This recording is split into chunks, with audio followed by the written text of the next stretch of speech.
Have you ever felt like life is just chaos, random events without meaning or purpose, like you're drifting through time without a compass? What if I told you that everything around you, including you, is no accident? That there is a divine composer behind the symphony of existence, whose voice brought light out of darkness, order out of chaos, and purpose out of void. This isn't just ancient myth or poetic fancy. It's the truth rooted in Genesis, the very foundation of our faith. Before the ticking of clocks, before the first breath of air, there was Elohim, eternal, powerful, sovereign. He created not just the stars and seas, but also humanity in his own image, breathing into us a divine purpose. And yet, too many wander through life unaware of this profound connection, trapped in darkness when light is meant to guide their every step.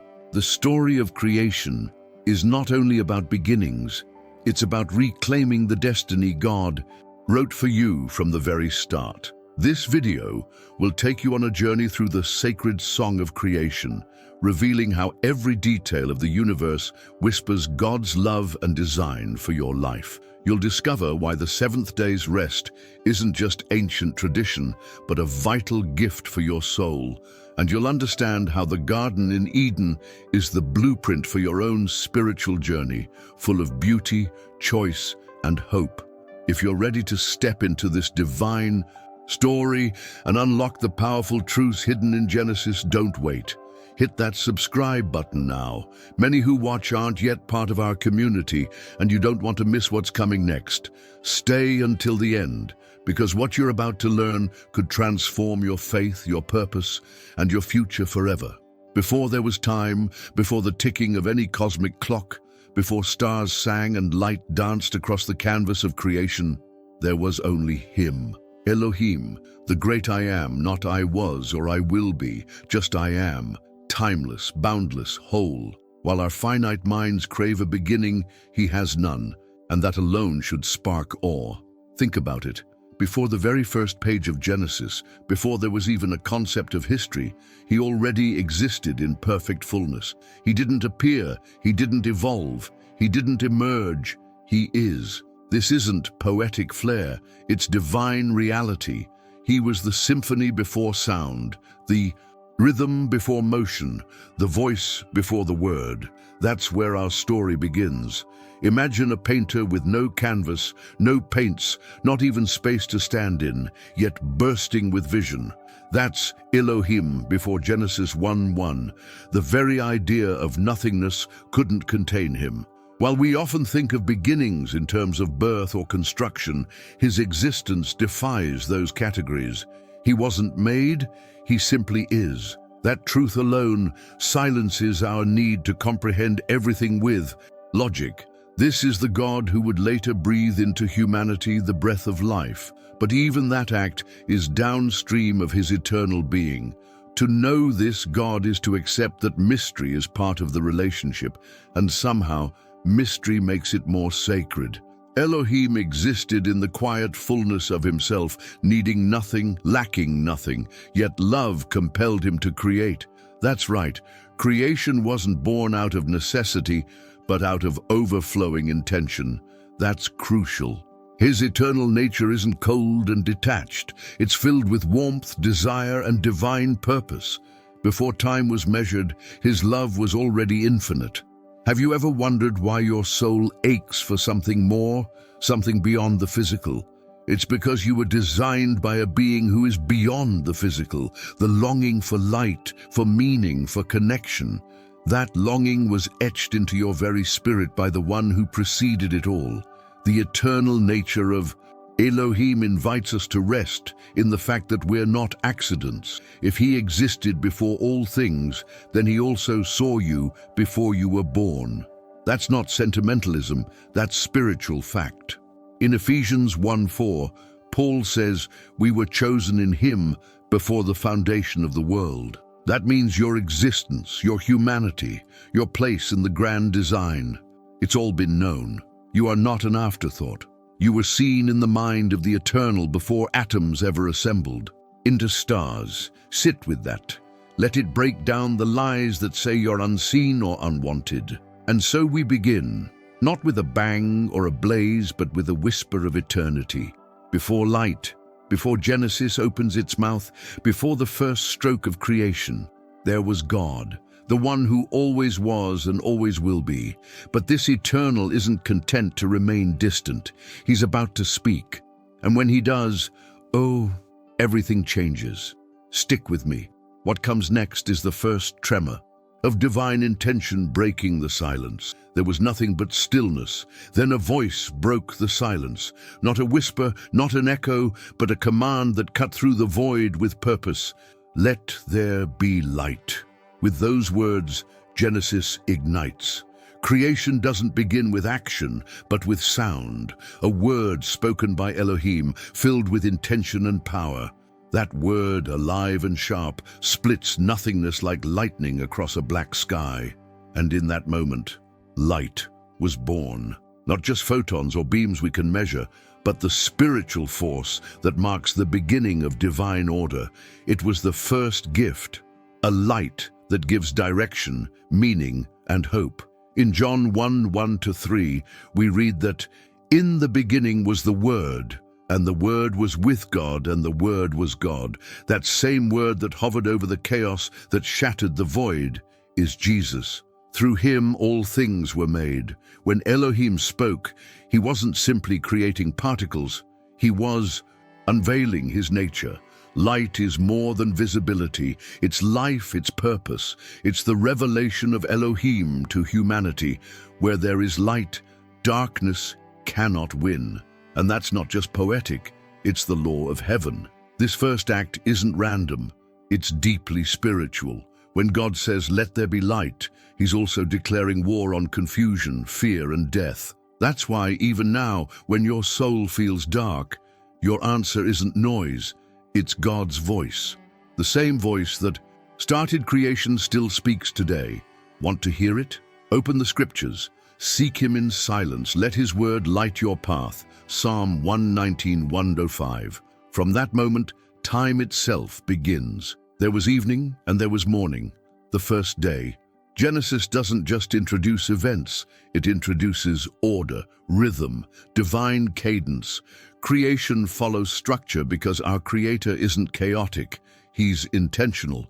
And friend, so is your life. Even when it feels messy, Elohim is speaking over your void, calling light out of your darkness. But this was just the beginning. Light had come, yes, but now the heavens would open and a space would be carved for life to breathe. Don't stop here. What comes next stretches wide the canvas of Genesis and opens the atmosphere of existence itself. As the second day of creation dawns in the book of Genesis, something remarkable unfolds. Elohim speaks again, not to create light, but to form space.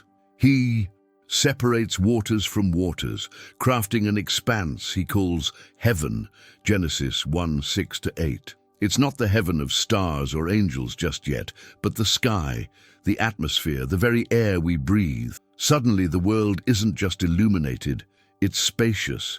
There's room now for humanity to live, for life to rise and move and grow. Imagine a world without sky, no clouds, no wind, no birds in flight. Without that space, creation would suffocate. But Elohim, in his wisdom, knew we needed a place to move freely. He carved out the heavens like a master craftsman making room for beauty to flourish. The light he had created now had somewhere to shine. The void wasn't just being filled, it was being structured with divine precision. This was more than weather and blue skies. The atmosphere was an invisible gift, essential, yet unnoticed, just like grace. We don't often feel it, but without it, nothing can survive. In your spiritual life, that same truth applies. You need sacred space to breathe, to grow, to worship. Elohim still makes room for you today. You just need to step into it. But he wasn't done yet. The sky had opened, But now, beneath it, something extraordinary was about to emerge from the depths, the ground that breathes. On the third day of creation, the voice of Elohim speaks again, and the earth answers. The waters retreat, gathering into seas, and suddenly dry ground appears, firm, real, full of promise. He calls it Earth. Beneath the vast sky, the stage is being set for life to take root. But Elohim doesn't stop with terrain. He calls forth vegetation, grass, trees, fruit-bearing plants, each with seeds according to their kind. Genesis 1:9-13. This isn't just scenery, it's sustenance, order, and breathtaking beauty. Have you ever walked through a forest and felt something stir in your soul? That's no accident. The very soil beneath your feet was designed to breathe. Yes, creation pulses with purpose. Elohim didn't randomly scatter plants. He planted with intent. Every leaf, every bloom, every seed contains future generations within itself. That's divine foresight. The earth became a canvas of color and a symbol of God's providence. This part of Genesis teaches us something profound. Growth always starts in hidden places. Roots develop in darkness before trees touch the light. Likewise, in your spiritual journey, don't despise the unseen moments. They're sacred. Elohim works beneath the surface long before we bear fruit. Trust his timing. Trust the soil he's placed you in. And think about this. The seeds were already in the plants from the start. God doesn't just give you blessings. He gives you the ability to multiply them. Love, faith, generosity, all planted within you to reproduce. That's how humanity was designed to live, fruitful, grounded, and in harmony with the earth. But the earth alone wasn't enough. Above this growing, breathing ground, a divine clock was about to be hung in the heavens, a rhythm to guide time itself. Now the heavens begin to shimmer with purpose. On the fourth day of creation, Elohim places lights in the sky, not just for beauty, but for order. The sun to govern the day, the moon for the night, and the stars sprinkled across the firmament like whispers of divine timing. Genesis 1:14-19. These aren't just lights, they're signals, markers of seasons, days, and years. The universe becomes a cosmic clock, ticking in perfect rhythm under the guidance of the Creator. Think about it. Before calendars, before watches, time was told by the sky. The rising sun, the changing moon, the dance of constellations, all these were put in motion to guide humanity. And they still do. Every sunrise is a reminder that His mercies are new. Lamentations 3:23. Every full moon, a whisper of His consistency. Even the stars declare the glory of Elohim. Psalm 19:1. This isn't science in conflict with Scripture. It's science that confirms sacred design. But don't miss this. The light of the sun and moon wasn't the first light. That came back in verse 3, when God said, "Let there be light." What we see now in the sky is a physical echo of the spiritual illumination He already released. His first light was His presence. This is His provision. Even our understanding of time submits to His voice. In your life, do you ever feel like time is out of control? This chapter reminds us that Elohim still governs the clock. You're not late. You're not forgotten. He sees your timeline, and it aligns with His eternal rhythm. Let the skies remind you, He is on time every time. But now, with time set and the earth nourished, the waters stir. Something new begins to move. Life that swims and soars. The waters begin to ripple. The skies start to flutter.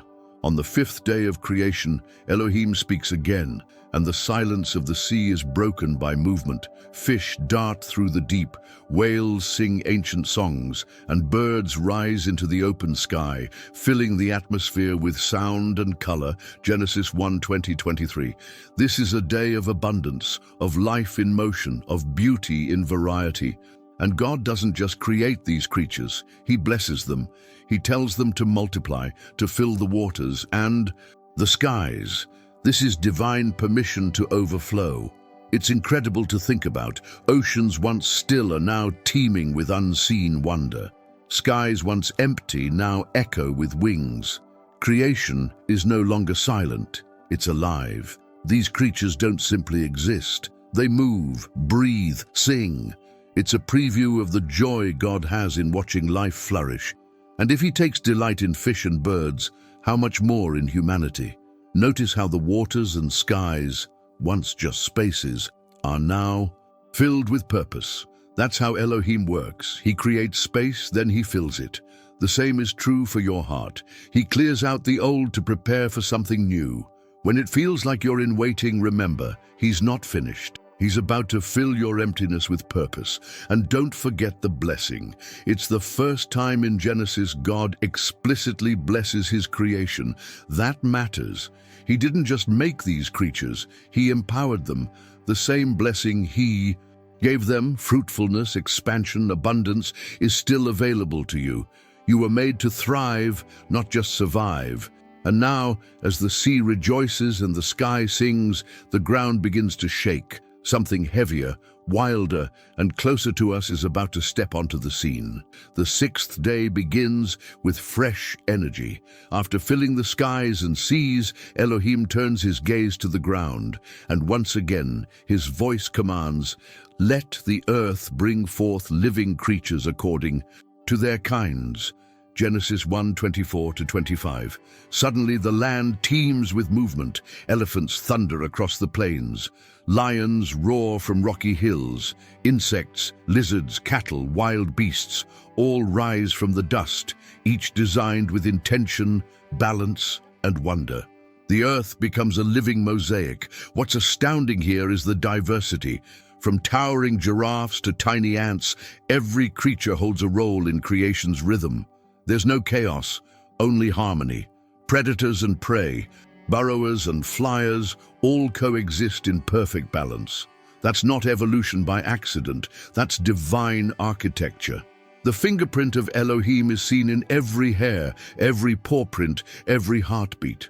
Have you ever noticed how animals live in tune with their purpose? A bird doesn't question its wings. A deer doesn't resist its speed. That's a lesson for humanity. We were also created with a purpose, embedded deep within. When we resist our calling, we step out of rhythm. But when we align with the voice of the Creator, we find our place in the ecosystem of grace. Even in modern life, this divine ecology speaks. Every ecosystem, every forest and desert reveals how light, life, and order flow together. The way water nourishes trees, how bees pollinate flowers. It's not random, it's sacred choreography, and we were meant to see it and learn from it. But something even more personal is coming. Creation is almost complete, but not yet. The crown of all this beauty is about to be formed, not with thunder, but with a divine breath. And now, the moment creation was building toward. After forming galaxies, oceans, and ecosystems, Elohim does something entirely different. He speaks not to the land or sea, but to Himself. Let us make man in our image, after our likeness. Genesis 1:26. It's intimate, intentional, divine collaboration. And from the dust of the earth, He shapes a form. But this time, He doesn't just speak it into existence. He leans in, He breathes, and that breath, that sacred inhale, is what awakens humanity. No creature before had received this, not fish, not lions, only mankind, male and female, formed in His image, crowned with dignity and purpose. Humanity is not a mistake, not a cosmic coincidence, but a masterpiece. You were created with light in your soul, a reflection of the Creator's glory. That's not just theology, it's your identity. You carry the imprint of Elohim in every fiber of your being. And with that identity comes responsibility. God blesses the man and woman, then commissions them. Be fruitful, multiply, fill the earth, subdue it, rule over every living thing. Genesis 1:28. That's not domination, it's stewardship. You weren't just made to exist, you were called to care, for animals, for the land, for one another. The first job wasn't preaching, it was gardening, cultivating life. This is the heart of the gospel in seed form. We were created in intimacy for relationship, with Elohim, with each other, and with all of creation. Our capacity for love, reason, emotion, creativity, all of it echoes his nature. That means your passions, your talents, your very breath, it all matters. It's all divine in origin. And yet, even in this beauty, something more was coming. Not another creation, but a divine pause, a holy exhale. Because even Elohim, after forming stars and souls, chose to rest. After 6 days of breathtaking creation, filled with light, movement, and divine intention, something unexpected happens. Elohim stops. Not because he's tired, not because he ran out of ideas, but because everything was complete. Genesis 2:1-3. On the 7th day, God rests. And this rest isn't passive, it's sacred, it's a declaration, a celebration, a holy rhythm etched into the foundation of time itself. Rest, it turns. Out is part of creation. This moment teaches us something deeply spiritual. Rest is not laziness, it's worship. It's alignment with the Creator's design. We live in a world that praises hustle and exhaustion, but Genesis calls us to something higher, to pause, to reflect, to breathe with God. The light that filled the first day now settles into holy stillness. And in that stillness, there's blessing. Notice, this is the first time Scripture calls something holy. Not a mountain, not a river, but a day. A moment in time that should make us think. Do we honor rest as something sacred? Do we let our souls breathe? The Sabbath was never meant to be a burden, but a gift.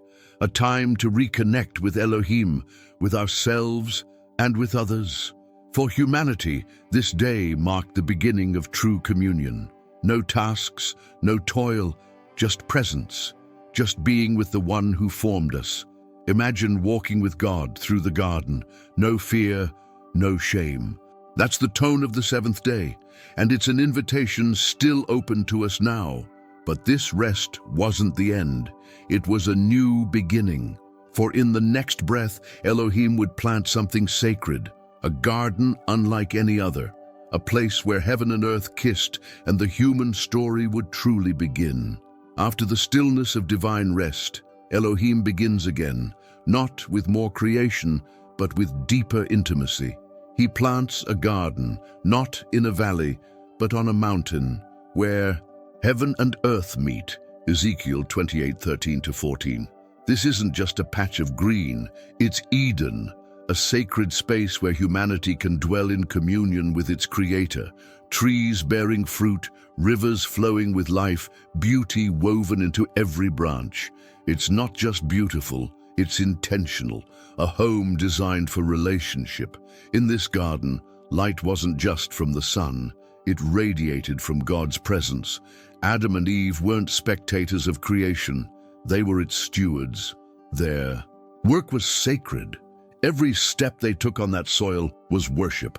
Imagine waking each day with no shame, no fear, only purpose. That's what Genesis shows us. A world as it was meant to be, a perfect rhythm between God, man, and the earth. But Eden was also a place of choice. In the center stood 2 trees, one of life and one of knowledge. Elohim, in love, gave humanity freedom, not to control, but to choose relationship. That freedom is the price of love. Without it, we'd be robots. With it, we bear responsibility. The story of Eden is not just history, it's our mirror. Even now, we all live east of Eden, longing to return, to walk again in that closeness. The journey of faith is, in many ways, a journey back to the garden, back to light, to creation, to the heart of Elohim. The beauty of the beginning wasn't lost forever. Redemption was already on the horizon. And so, the genesis of the world becomes the genesis of our story. Humanity had its garden. Now it would face its test, because where there is beauty, there will also be choice. And that choice would change everything. Now that you've walked through the sacred song of creation, here's my question for you. How will you live differently, knowing you were crafted by Elohim with divine purpose and breath? Will you choose to walk in the light he gave you, embracing the gift of rest and relationship. Share your thoughts or your own spiritual journey in the comments below. I want to hear from you. If this message moved you, don't forget to subscribe and hit the notification bell so you never miss these transformative truths. Your faith deserves to grow deeper every day. And before you go, make sure to watch the next video that's just waiting to guide you further into God's incredible plan for humanity. Click it now and keep walking this path of discovery and faith.